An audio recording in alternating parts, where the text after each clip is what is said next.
hey, you gotta. She took the high road. This is what she said on Twitter following the ban.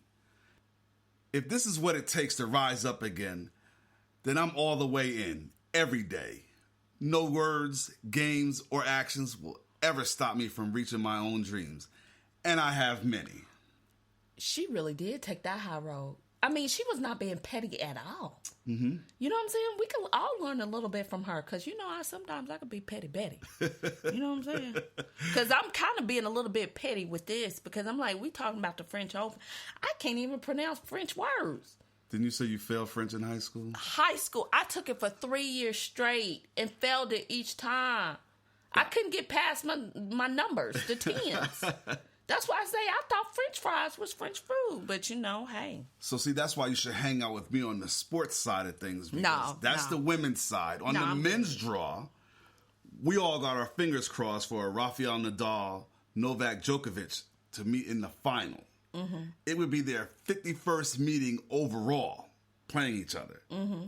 Nadal has the edge. He also has 10 French Open championships. Mm-hmm. So, you got 10. Let's be greedy, Nadal, and get 11. Right. Guess what the purse is for winning this event? On the men's and women's side, over $2 million. What? For a 2.5-week tournament. That's good. That's good money if you can get it. I got some tennis rackets in the trunk. No, you can't play at the French Open. $2 million, I can play in it, man. I'll do anything. Of course, I know you want to go see all the extracurricular activities. Come on now. Yes. But we can't even pronounce most of the French words, so what are you going to do when you get there? No. You need a French to English dictionary to help you out there. Well, at least, I know that they go have some fire entertainment. Right. You know what I'm saying? I know they go have some, acrobatic type stuff. Right. The people on the stilts. Yeah. That was cool. There's a Kids' Day event.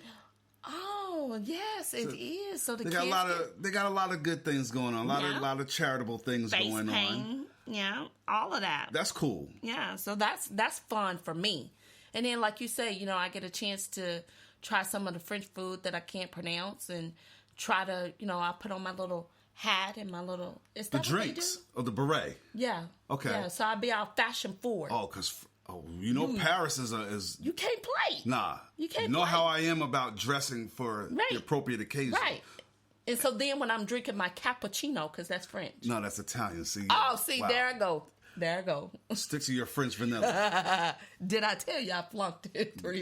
There we go. But you can get some nice wine. All day. Some champagne. Oh, where my passport, dog? Let's go. That's all you have to say right there. Let's shut this down. We done talking to the peep, right? Let's go. 2017 French Open. Now, the qualifying began May 22nd. First round action starts Sunday, May 28th. Roland Garros.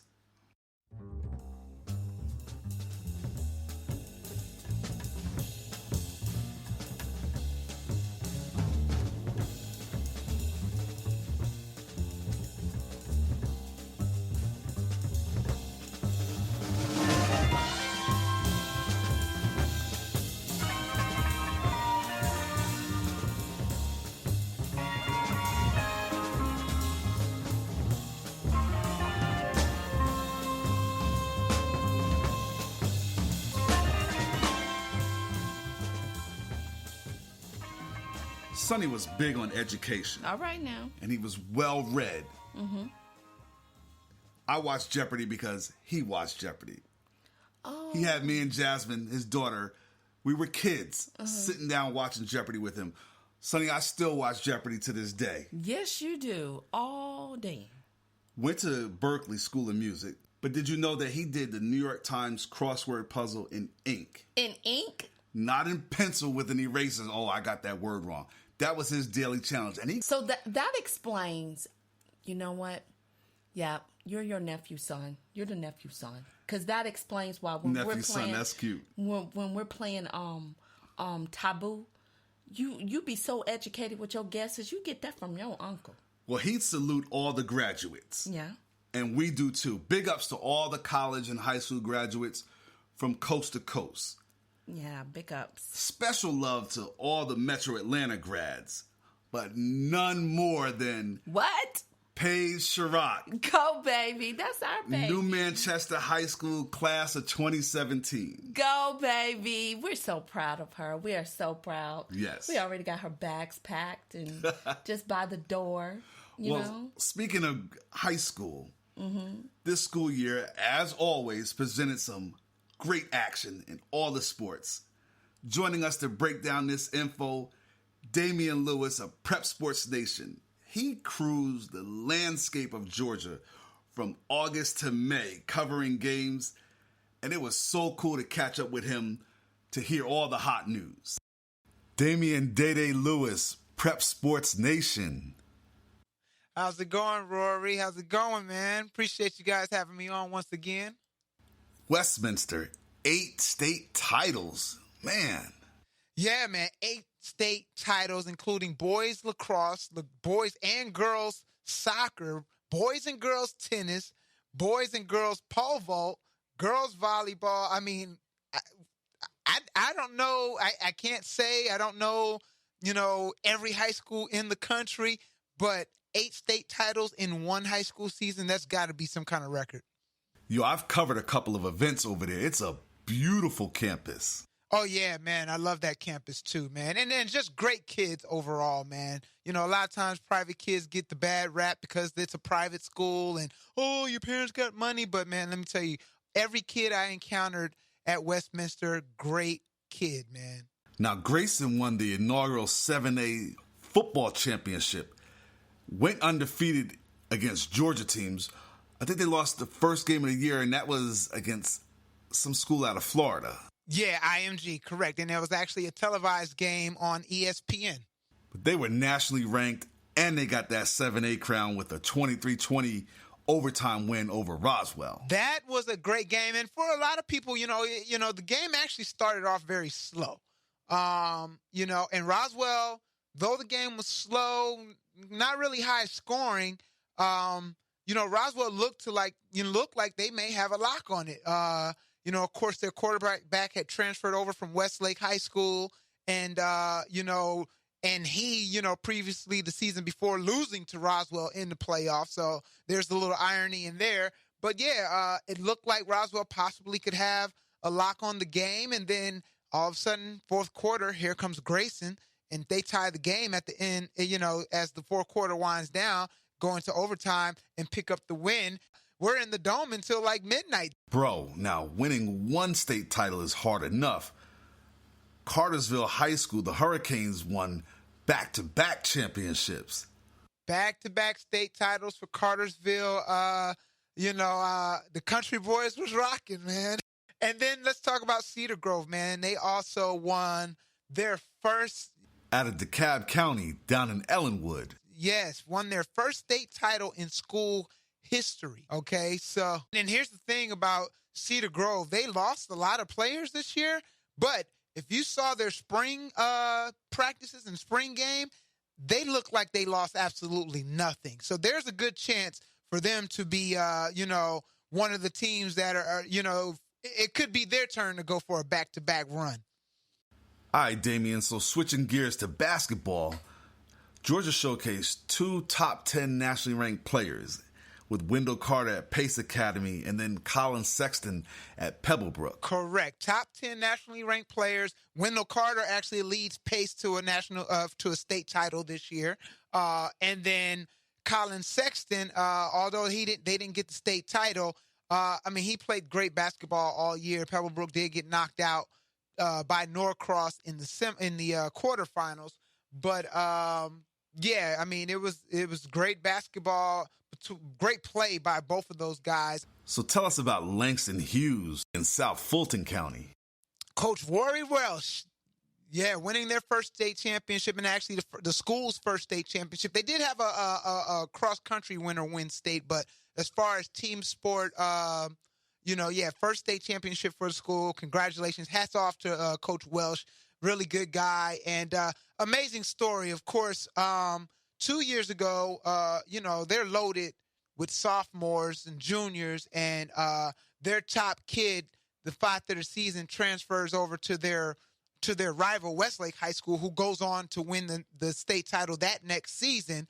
So, a lot of people looking at Langston like, oh, wow, it's probably a wrap for them or, whatever the case may be. But, man, Coach Welsh did a great job on just keeping the kids' heads in the game, not letting adversity be a reason for them not to achieve what they wanted to achieve, and that was winning a state championship, and they were able to do so. So hats off to Coach Welsh and those kids over there at Langston, man.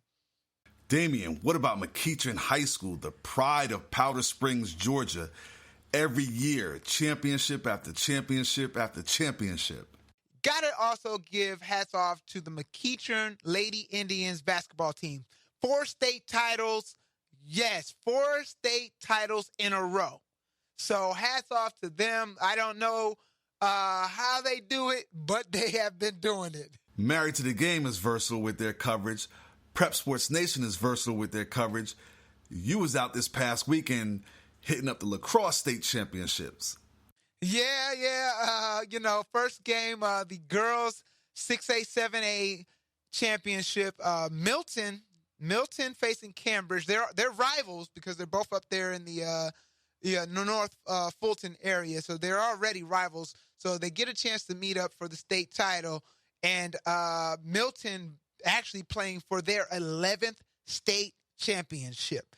And they pulled it off, man. I mean, 6-2, they're up 6-2 at the half, and they come out second half. And unfortunately, Cambridge just had no answers for them. And Milton goes on to win it. Final score 13-4.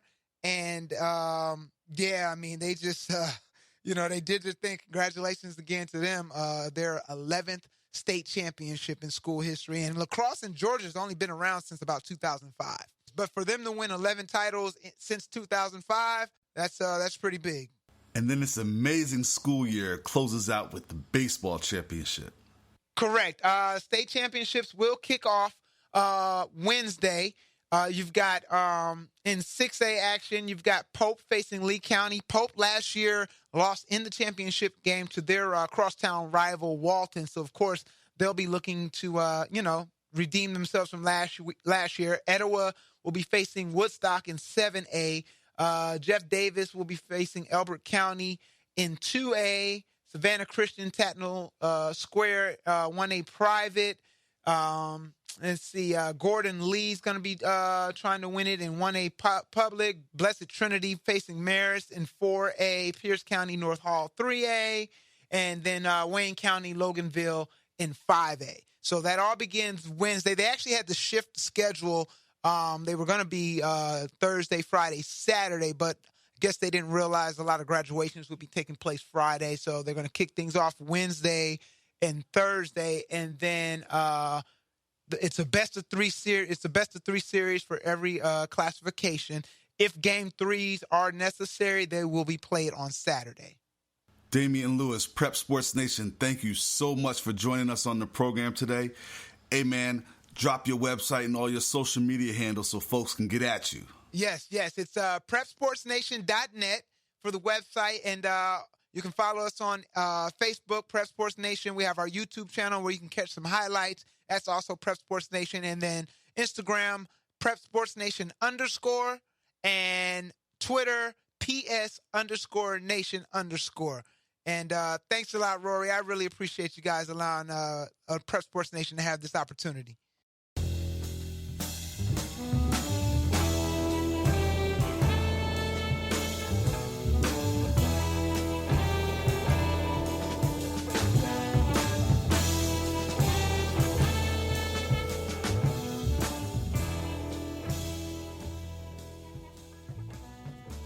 Now, Sonny was always into his music. Yeah. And his movies. Mm-hmm.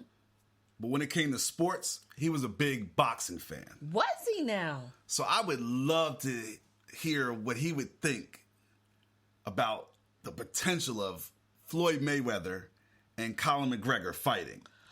Yeah. UFC and boxing. I'm not big on UFC. I love boxing, but I still can't really get into the UFC thing. Why not? It's just not my thing. I'd rather go really see some real boxing. UFC is really, really like hardcore. It's like the dark boxing. Now, McGregor and Floyd Mayweather, their legacies are intact. Right. But this fight is all about